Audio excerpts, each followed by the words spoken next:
World Rugby CEO Alan Gilpin said it. He called the United States a no-brainer. He said rugby would double its entire global economy with just 1% of the American sports rights market. 1%. That tells you why the 2031 World Cup is going to the USA, and it has almost nothing to do with how many Americans play rugby right now. This is a bet, a calculated, strategic, decades-long bet on the biggest untapped sports market on the planet, and the numbers behind it are genuinely staggering. The US accounts for roughly a third of the global sports event market by revenue.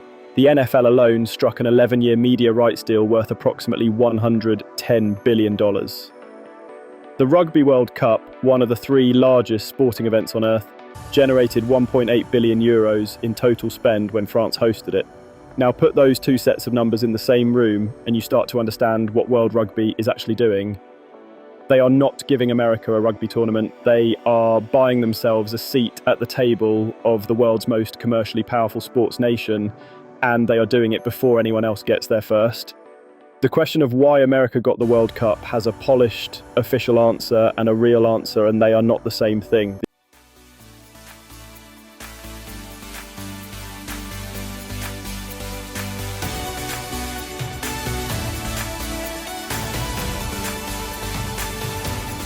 The official answer is development, legacy, growth of the game. The real answer is survival. Rugby has a ceiling problem. Its traditional heartlands, England, South Africa, New Zealand, Australia, Wales, Ireland, are either plateauing commercially or actively contracting. Wales is losing fans to football at a rate that is genuinely alarming for the sports administrators. New Zealand rugby is facing a crisis of relevance in its own backyard, with players and fans drifting toward rugby league in numbers that have rattled the establishment. Australia's Super Rugby franchises have been folding. The Melbourne Rebels were wound up at the end of 2024, and Moana Pacifica confirmed they would disband at the end of the 2026 season, making them the second Super Rugby franchise to go under in 3 years.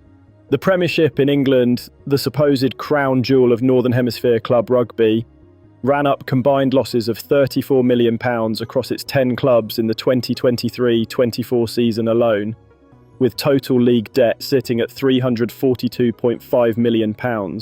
6 of those 10 clubs were balance sheet insolvent, kept alive only by owners absorbing losses year after year. The Leonard Curtis Rugby Finance Report, the most comprehensive independent financial study of English professional rugby ever produced, described it plainly. The model is proven and it is a loss-making one. So World Rugby looked at all of that and asked, where is the money that hasn't been touched yet? And the answer was obvious: America. The US has over 800,000 registered rugby participants. There are more than 2,600 active clubs across the country. Around 40 million Americans describe themselves as interested in rugby, according to World Rugby's own research. These aren't hardcore fans. Most of them haven't watched a test match in their lives, but they exist. They are reachable. And the infrastructure to reach them is now being built from the ground up in a way that nobody would have dared attempt 15 years ago. CBS Sports and Paramount Plus just secured exclusive US rights to all World Rugby events through 2029. Every Rugby World Cup, every USA national team match, the HSBCS VNS, the Pacific Nations Cup. Every match on linear television and streaming for the biggest broadcast network in the country. That deal is not a rugby deal, that is a land grab deal. That is World Rugby planting a flag on American screens before the 2028 Olympics in Los Angeles, before the 2031 World Cup, before the moment when an entire nation of casual sports fans first looks up and asks, what is this sport? The answer to that question, when it comes, will arrive on CBS. That is not an accident. Now here's where South Africa comes into this story. And it is bigger than most people realise. The Springboks are the reigning back-to-back World Cup champions. Rassie Erasmus has built a system so deep that the squad reportedly averaged around 9 changes per match through their dominant 2024 cycle, and the quality barely dropped. That kind of organisational depth is exactly what the American market needs to see. Not rugby as a physical curiosity.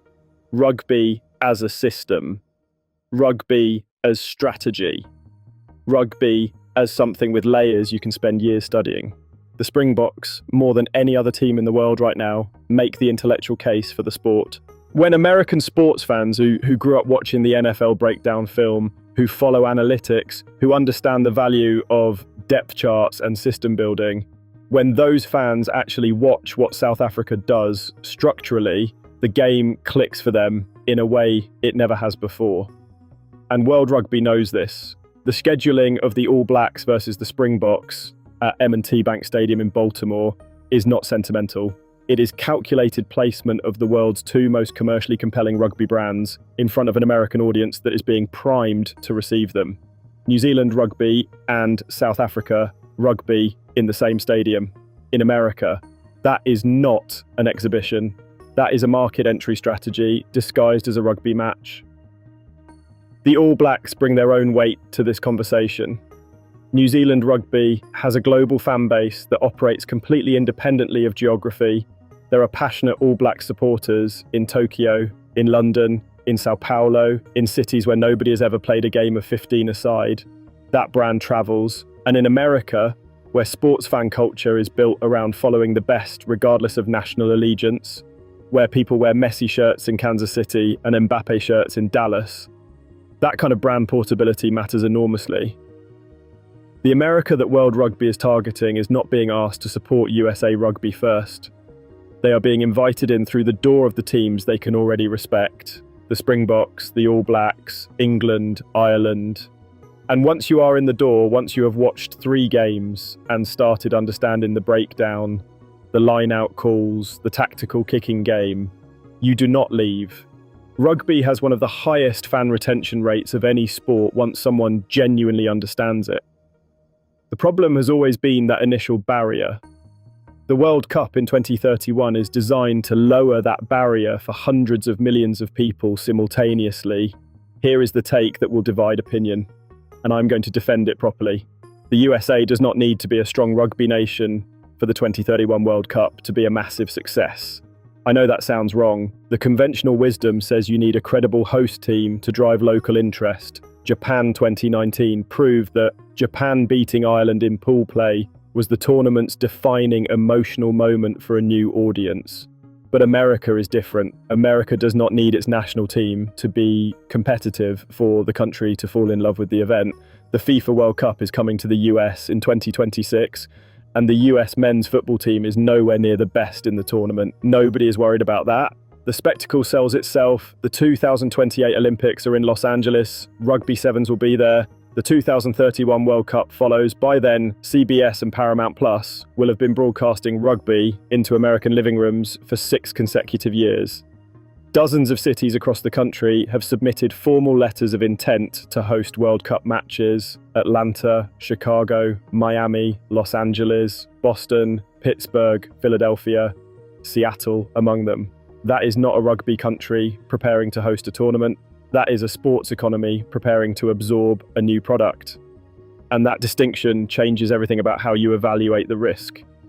To be fair, there are real problems that need solving before 2031. Major League Rugby went into the 2026 season having lost 5 franchises. Houston, Miami, New Orleans and Utah all suspended operations, while San Diego and Los Angeles merged into a single team, dropping the league from 11 clubs to just 6.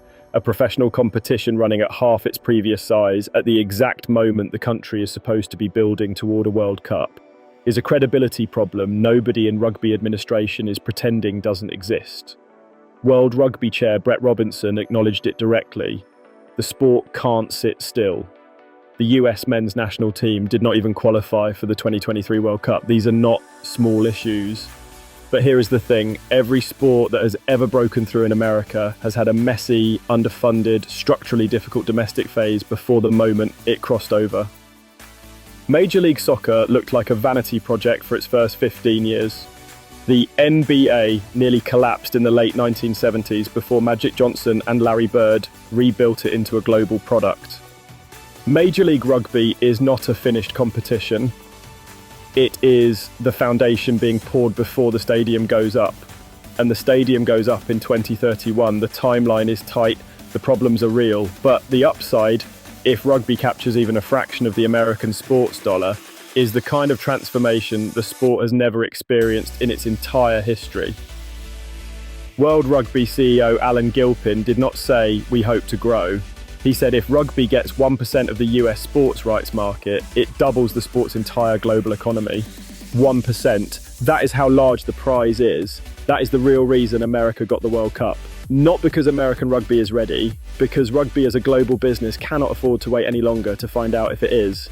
Is 2031 the moment rugby finally cracks America for good?